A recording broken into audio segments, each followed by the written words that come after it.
Service around me আপনার পরিধি এবং আপনার কমিউনিটির মধ্যে আপনার ব্যবসা শ্রীবৃদ্ধি করতে এবং যোগাযোগ স্থাপন করতে সাহায্য করে।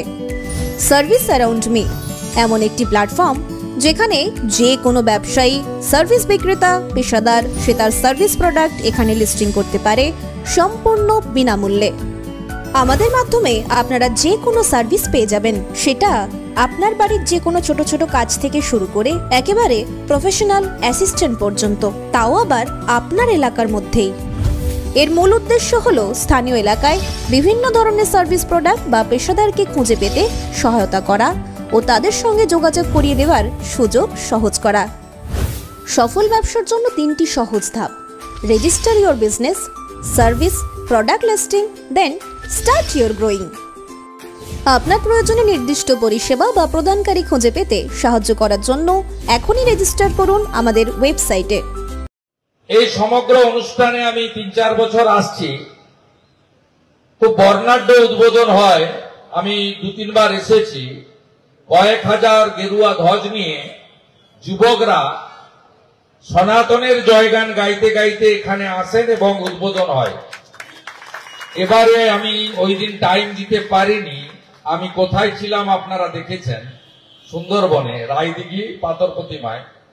আমার সঙ্গে বিধর্মীদের আচরণটাও দেখেছেন, আর আমার জবাবটাও আপনারা দেখেছেন। আমি তপন মাইতি মহোদয়, এক্স সার্ভিসম্যান, রাষ্ট্রবাদী, ভবেন্দু পাত্র তার সহযোগী, তাকে যারা সাহায্য করেছেন বিশেষভাবে শান্তিরঞ্জন জানা, কৌশিক সুই, রাজেশ সেনাপতি, শঙ্খব গিরি, চিরঞ্জীব মাইতি, এদের বিশেষ ধন্যবাদ জানাই। অনেক বিশিষ্ট মানুষ এসেছেন। আমাদের অবসরপ্রাপ্ত শিক্ষক, রাষ্ট্রবাদী প্রচারক সোমনাথ রায়, অবসরপ্রাপ্ত আর্মি এবং আমাদের রাজ্যের অবসরপ্রাপ্ত সামরিক বাহিনীর জওয়ানদের যিনি সংগঠিত করছেন, মাননীয় প্রধানমন্ত্রীর আদর্শে ক্যাপ্টেন অর্ণব চক্রবর্তী, স্বপন দত্ত, সাধ্বী রামচন্দ্র দাস, পঞ্চায়েতের প্রধানরা এসেছেন, সবিতা খাটুয়া, আশিস গিরি এবং আরেক পরিচিত দাদা এসেছেন, যার সঙ্গে যোগ দিবসে আমার অনেকবার দেখা হয়েছে, 2-3 বার, শ্যামল ব্যানার্জি। আমি সম্মানিত মঞ্চে জানিয়ে বেশি কথা বলবো না, মহারাজরা বলেছেন। আমি শুধু একটা কথাই বলবো যে আমরা হিন্দুরা নানাভাবে বিভক্ত হয়ে যাচ্ছি। এর ফলে আমরা দুর্বল হচ্ছি। এর ফলে আমাদের ধর্মাচরণের উপরে আঘাত আসছে এবং আমরা বিভিন্নভাবে আক্রান্ত হচ্ছি। প্রথমত, আপনারা জানেন পৃথিবীতে অনেক দেশ রয়েছে এবং অন্য ধর্মের যারা অনুসারী তাদের অনেক দেশ রয়েছে। ইসলামিক কান্ট্রি অনেক, খ্রিস্টানদের দেশ অনেক, বুদ্ধিস্টদেরও অনেক দেশ রয়েছে। তা আমাদের সনাতন যারা আমরা হিন্দু, আমাদের একমাত্র আশ্রয়স্থল হচ্ছে হিন্দুস্তান, ভারতবর্ষ। আমাদের প্রতিবেশী যে রাষ্ট্রগুলো আফগানিস্তান, পাকিস্তান এবং বাংলাদেশ, যারা সেকুলারিজমে বিশ্বাস করে না, আমিও সেকুলারিজমে বিশ্বাস করি না, তারা ইসলামিক কান্ট্রি, তাদের দেশে হিন্দু, শিখ, জৈন, পার্সিদের যে অবস্থা আপনারা নিজেরা দেখতে পাচ্ছেন। আফগানিস্তানে সব শূন্য হয়ে গেছে, নেই কেউ আর। পাকিস্তানে 1%-এর নিচে চলে গেছে। আর বাংলাদেশেও 1947-এ যখন দ্বিজাতি তত্ত্বের ভিত্তিতে দেশ ভাগ হয়, 33% হিন্দু ছিল। 71-এ বাংলাদেশ সৃষ্টি হয়, আজকে 7%-এ চলে গেছে হিন্দুরা। বাংলাদেশে একজন সরকারি কর্মচারী, তার নাম রতন মজুমদার, তাকে বলা হলো 5ই আগস্ট 2024-এর পরে আপনি ধর্ম ছাড়বেন না চাকরি ছাড়বেন। তিনি বিবাহ করেছেন, তার 4 সন্তান। তিনি বললেন, আমায় নিরুপায়, যাব কোথায়, খাবো কি, আমি ধর্ম ছাড়লাম।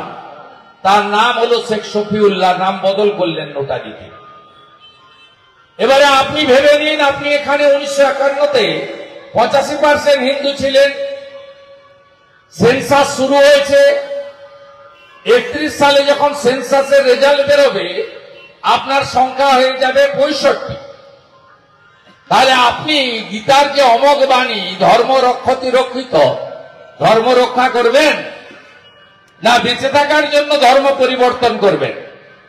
যদি ধর্ম পরিবর্তন না করেন আপনাকে এই যে বঙ্গোপসাগরে গিয়ে ডুব দিতে হবে, রাস্তা আপনার থাকবে না। আপনি যাবেন কোথায়? কোথাও যাওয়ার জায়গা নেই। তাই সনাতনীদের ঐক্যবদ্ধ হওয়ার দরকার আছে। ব্রাহ্মণ, ক্ষত্রিয়, বৈশ্য, শূদ্র, আমরা জাতের নামে বিভক্ত।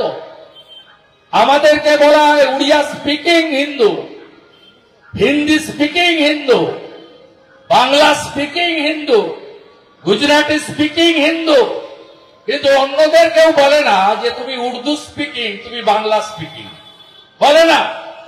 আমরা ভাষার নামে বিভক্ত, জাতের নামে বিভক্ত, মত পথে বিভক্ত। কেউ রামকৃষ্ণ মঠ ও মিশনের অনুসারী, কেউ ভারত সেবাশ্রম সংঘের দীক্ষিত, কেউ ইস্কন গৌড়িয়া মঠের দীক্ষিত, কেউ বাবা লোকনাথ ব্রহ্মচারী, কেউ ঠাকুর অনুকূল চন্দ্রের দীক্ষিত, কেউ আর্য সমাজে দীক্ষিত। এইভাবে আমরা বিভক্ত থাকি। আমি মত পথকে উঠিয়ে দিতে বলছি না, আমি আমার জাতের পরিচয় অস্বীকার করতে বলছি না। At the end of the day আমরা ভারতীয়, আমরা সনাতনী, আমরা হিন্দুস্তানি, এই বোধ যদি আমাদের না থাকে তাহলে আগামী দিনে আমরা কিন্তু বিপন্ন হয়ে যাব।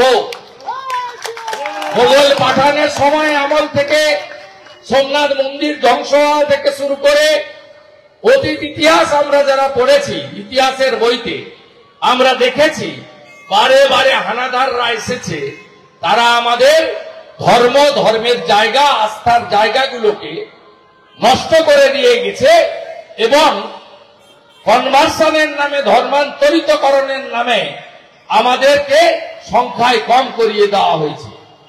তাই আমাদের একতা, ঐক্যবদ্ধতার খুব প্রয়োজন রয়েছে।